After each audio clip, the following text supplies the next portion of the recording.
All right, let's be real. When you guys hear legend, you think of the Tom Hardy film where you have the twin brothers based on a true story, or you get it mixed up with I Am Legend with Will Smith. Well, when you're an '80s kid or you're focused on '80s films, um, this is what you think of. You think of this legend film. Came out in 1985. Surprisingly, it's PG, and it's an hour and 34 minutes.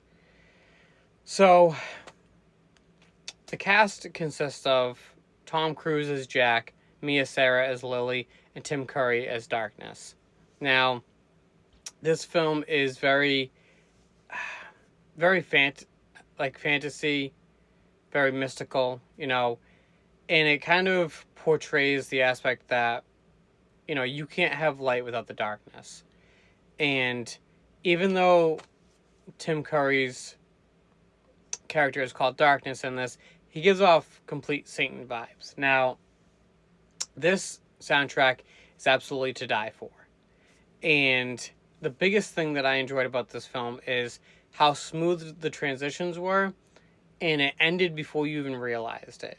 You know, I miss films like this where, we get introduced to the main characters, we get introduced to the conflict, and then before you know it, the resolution comes.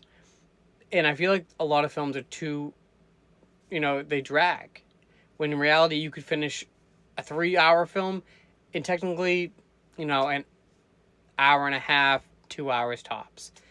Now, this whole film is centered actually around unicorns, where in the world that they live in, unicorns are the only thing that keep the darkness out.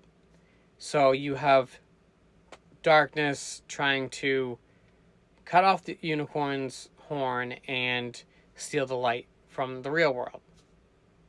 Now, it doesn't really work out too well, at least for darkness, just because you have Jack who tries to do whatever he can to, do the promise to the other unicorn and ultimately save the world. Now, Tim Curry's absolutely amazing in this. So is Mia Sara and Tom Cruise.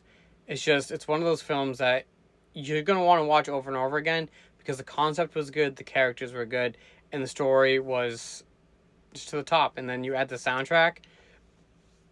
I'm sorry, but you can't tell me that the 80s, their movie soundtracks, there's no way that anything beats that.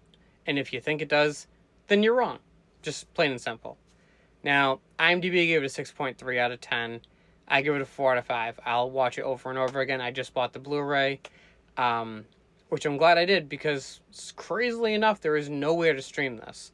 So if you've seen it before, definitely let me know what you think. It was my brother-in-law's idea to watch this, so it worked out well with me being able to review it. So give it a watch. Let me know what you think.